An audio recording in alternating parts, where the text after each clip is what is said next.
নবী বলেন কেউ যদি এশার নামাজ পড়ে ঘুমাও, ঘুম থেকে উঠে যদি আবার ফজরের নামাজ পড়ো, আল্লাহ কয় ফেরেশতা আমল নামায় লেখ, এই ঘুমটাও ইবাদতের পাল্লায় উঠায় দিব। আতিনা ফি দারে দুনিয়া না হাসান, আতিনা ফি দারে উকবা না হাসান। সব মানুষ জাহান্নামে যাবে, কয় গুনাহগাররা যাবে না? ভুলে গেছেন? এক নাম্বার গুণের নাম ঈমান, দুই নাম্বার গুণের নাম নেক আমল। খুব খেয়াল করেন, সূরা আসর যে পাওয়ার বুঝেন ভালো করে।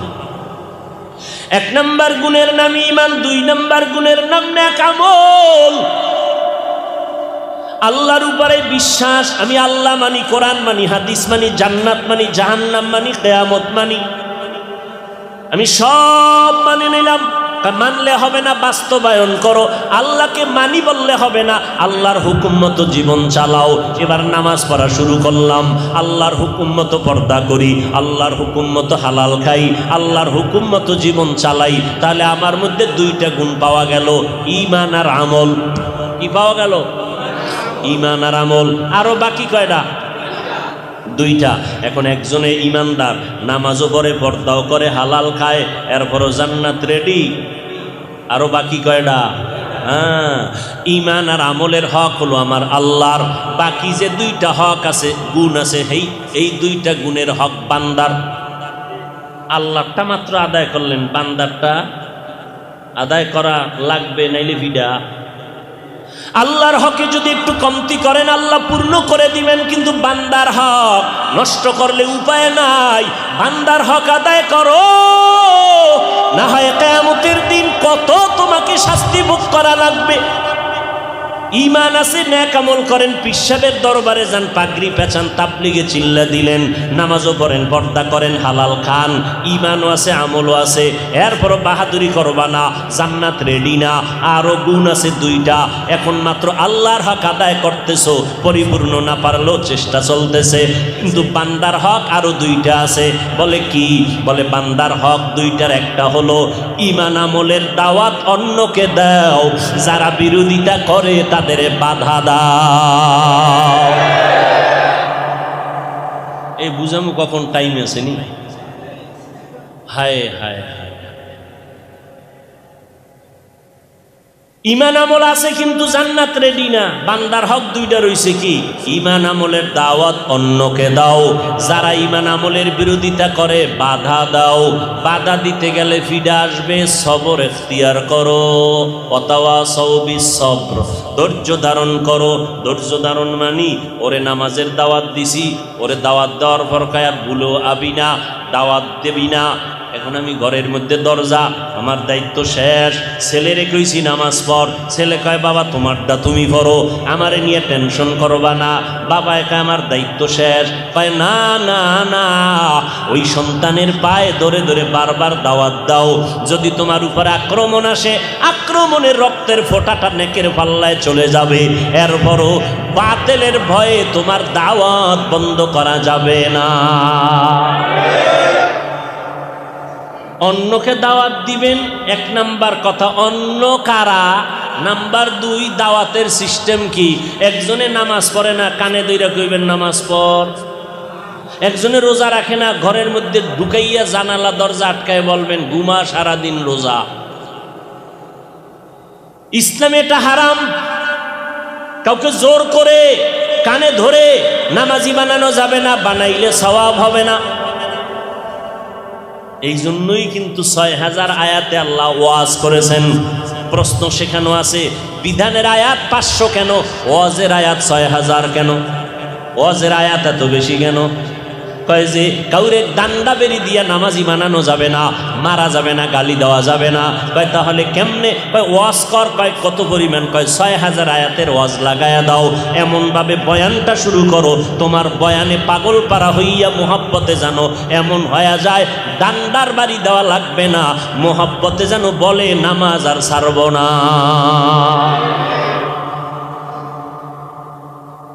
অন্যকে দাওয়াত দাও, দাওয়াতের সিস্টেম কি? আর দাওয়াত অন্যকে দিব, অন্য কারা? অন্যের মধ্যে সিরিয়ালটা শুনে নেন। বিসমিল্লাহির রহমানির রহিম। ইয়া আইয়ুহাল্লাযীনা আমানু কু আনফুসাকুম ওয়া আহলিকুম নারা ওয়াকুদুহান নাস ওয়াল হিজারা আলাইহা মালাইকাতুন গিলাযুন শিদাদুন লা ইয়াসুনাল্লাহা মা আমারাহুম ওয়া ইয়াফআলুনা মা ইউমারুন।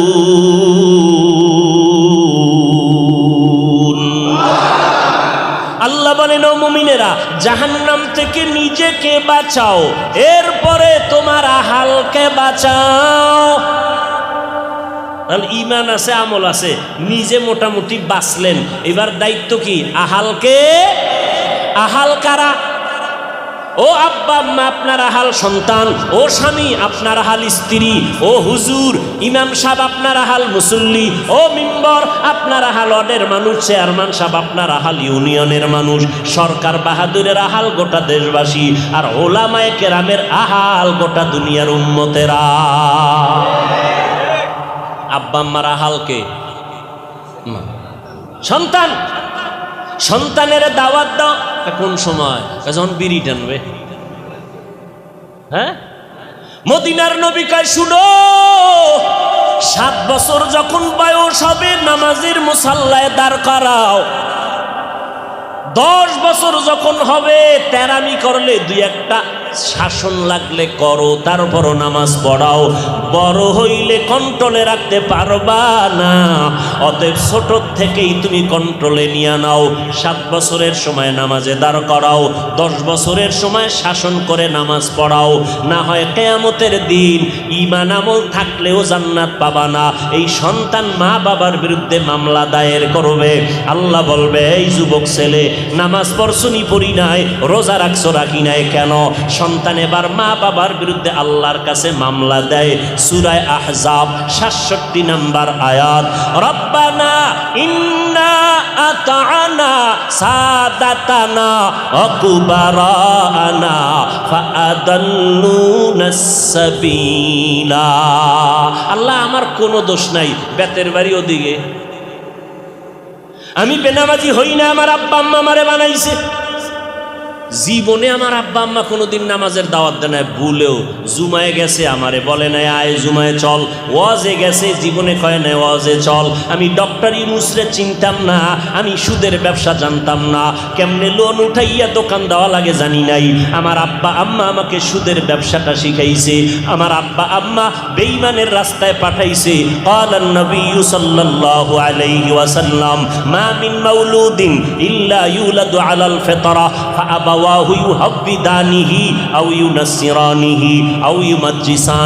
আল্লাহর নবী বলেন, ঈমানের আলো নিয়ে সব সন্তান জন্ম নেয়।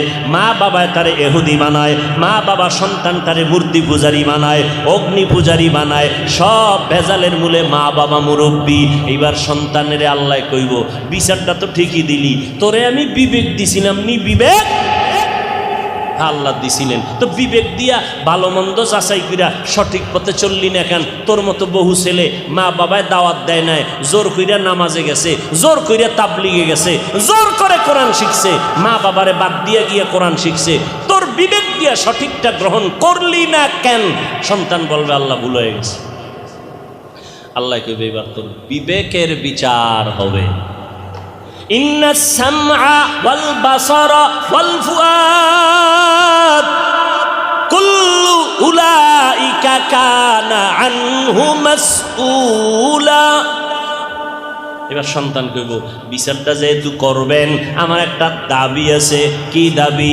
রব্বানা আতিহিম যিফাইনি মিনাল আযাব ওয়ালআনহুম লা'নান কাবীরা।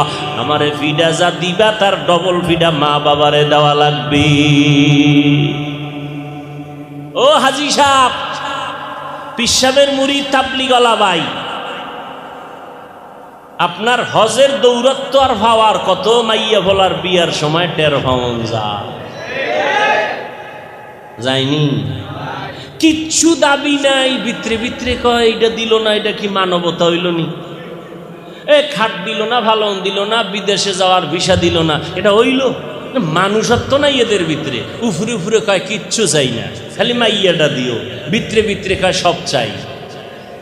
এর মধ্যে বড় চাই কি, বিদেশ যাওয়ার ভিসা আছে না নাই? আপনাদের দিকে নাই? হ্যাঁ, একটা বিয়া করবে, নিয়ত কি কয় ভিসা লইছি হরু বাড়িতে যাবি। ছোট ভাই আছে না,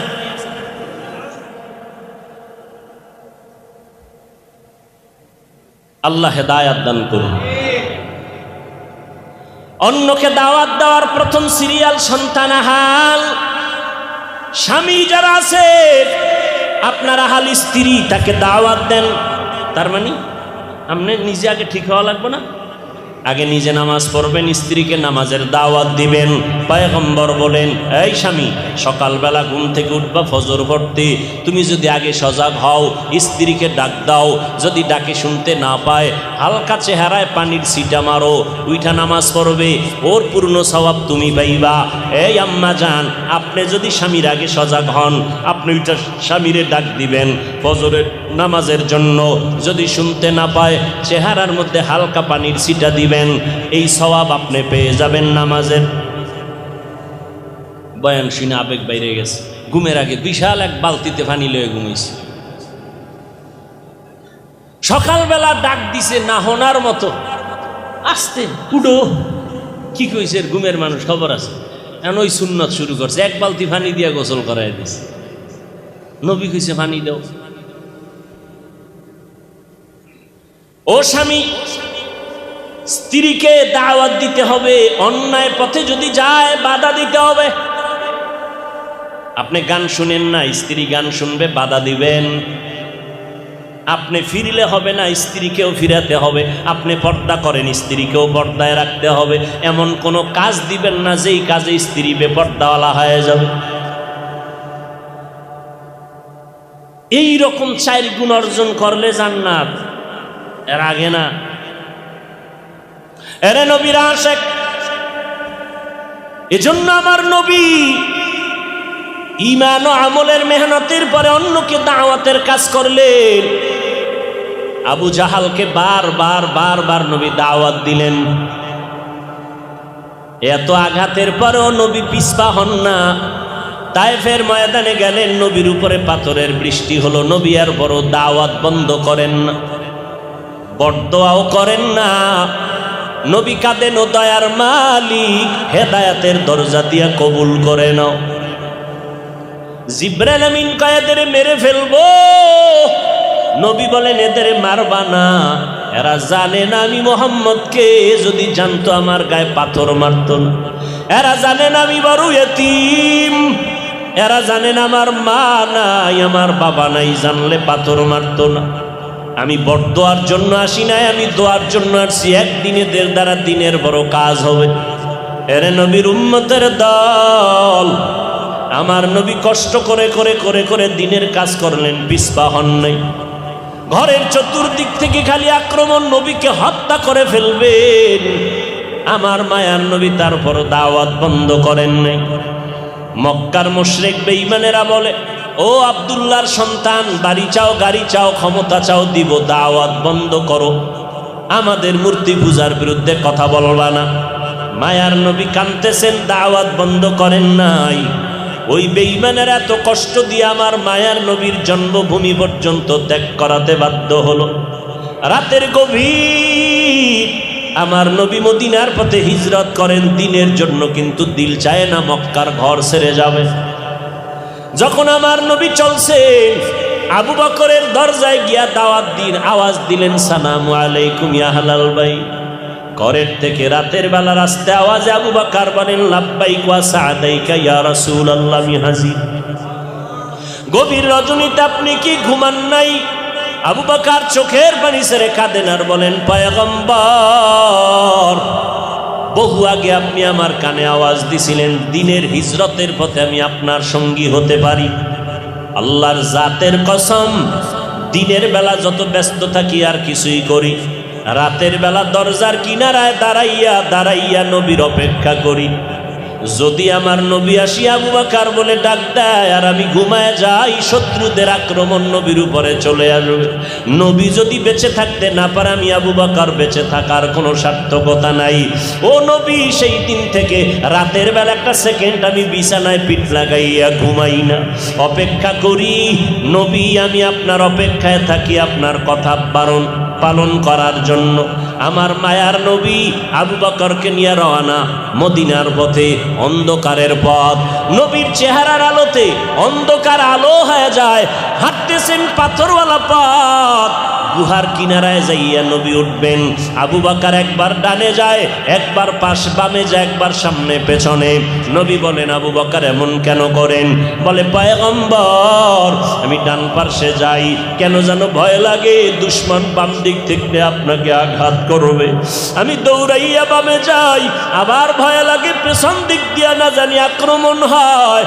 যেই নবীর শরীরে মশা পড়া হারাম, মাছি পড়া হারাম, ওই নবীর শরীরে দুশমন তরবারির আঘাত করবে, আমি আবু বকর বরদাস্ত করতে পারবো না। এই জন্য আমি একবার সামনে যাই, পেছনে যাই। হঠাৎ একটা পাথরের সাথে বাড়ি লেগে নবীর পাও ফেটে গেল, আঙ্গুল থেকে রক্ত বের হওয়া শুরু হয়ে গেল। ওদিকে দুশমনের আক্রমণ, আবার অন্ধকার রাত, নবী আশ্রয় নিবেন, হাঁটতে পারেন না। আবু বকর বলে, নবী আমার কাঁধে উঠেন, আমি রহমতের নবীর নিয়ে আমি একটু সামনে আগাইতে চাই। ওই গুহার মুখে গিয়া ওই গর্তের ভিতরে নবী আর আবু বকর প্রবেশ করলেন। দুশমন পেছনে ঘুরতে ঘুরতে ঘুরতে ঘুরতে গুহার সামনে গিয়া দাঁড়ালো। নিচে তাকাইলেই দেখবে আমার নবী আর আবু বকর। নবী আবু বকরের রানের উপরে মাথা মোবারক দিয়া বিশ্রামে চলে গেলেন। ওদিক দিয়ে আমার আল্লাহ দ্রুত কবুতর দিয়া ডিম দিয়া তা দিলেন, মাকড়সার জাল বুনায়া। দুশমন আইসা ঘুরে, কিন্তু ওই জায়গায় নজর পড়ে না। আল্লাহ হেফাজত করার জন্য যথেষ্ট হয়ে গেলেন। ও নবীর আশেকের দল, আমার নবীর উপরে একটা আক্রমণ আসবে, এই জন্য আবু বকর পাগল হয়ে গেলেন। ওদিকের ঘটনা আপনারা জানেন। গর্তের মুখগুলো চাদর ছিঁড়ে ছিঁড়ে ছিঁড়ে ছিঁড়ে বন্ধ করলেন। একটা গর্তে সাপ আমার নবীর সাথে মোলাকাতের জন্য দীর্ঘদিন অপেক্ষা করতেছিল। ওই গর্ত আটকানের কাপড় নেয় আবু বকর পায়ের তালু মোবারক দিয়ে আটকায়া ধরলো। সাপ হালকা আঘাত করলো, পুরা শরীরটা বিষে জর্জরিত হয়ে গেল। আবু বকর কান্দে, কিন্তু আওয়াজ দেয় না। আমার নবী একটু বিশ্রামে আছে, না জানি নবীর বিশ্রাম ভেঙ্গে যায়। কিন্তু আবু বকরের অজান্তে চোখের এক ফোঁটা পানি নবীর শরীর স্পর্শ করে। নবী তাকায় দেখে আবু বকরের চোখে পানি। নবী বললেন, আবু বকর, আপনার চোখে পানি কেন? নবী, আমাকে এই সাপে আঘাত করেছে, এই জন্য ভেতর থেকে আমার বিষে জর্জরিত কান্নার আওয়াজ। আল্লাহর নবী সাথে সাথে তুতু মোবারক দিলেন, বিষটা পানি হয়ে গেল। এরে নবীর আশিক, এই তো নবীর উম্মত, অনুসরণ আর অনুকরণ যারা করবে, নবী বলেন তারা জান্নাত পাবে। এরে নবীর আশিকের দল, আজকে দুনিয়ার কোনো হিন্দু, কোনো বৌদ্ধ, কোনো ইহুদি, কোনো খ্রিস্টান নবীরে মানবে না, নবীর দাওয়াত গ্রহণ করবে না, নবীর রেখে যাওয়া সুন্নতের আদর্শ পালন করবে না। নবীর রেখে যাওয়া আদর্শ পালন করবে, অনুসরণ করবে মুসলমানেরা। ও মুসলমান যুবকেরা, বৃদ্ধ বাবাজি, পর্দার আড়ালের মা বোনেরা, এত বয়ান, তাবলীগওয়ালাদের বয়ান, পীর সাহেবদের বয়ান, আল্লাহওয়ালাদের বক্তাদের বয়ান, জুমার দিনের বয়ান, এরপরেও কেন নবীর সুন্নত অনুযায়ী টুপি পরো না রে বাবা, দাড়িটা লম্বা করো না? মনে মনে ভাবছো কি হুজুরের কথা মিথ্যা, কোরআন মিথ্যা? না রে বাবা, আল্লাহর কোরআন সত্য। ১,৫০০ বছর হয়ে গেল, একটা ভুল কেউ বের করতে পারে নাই।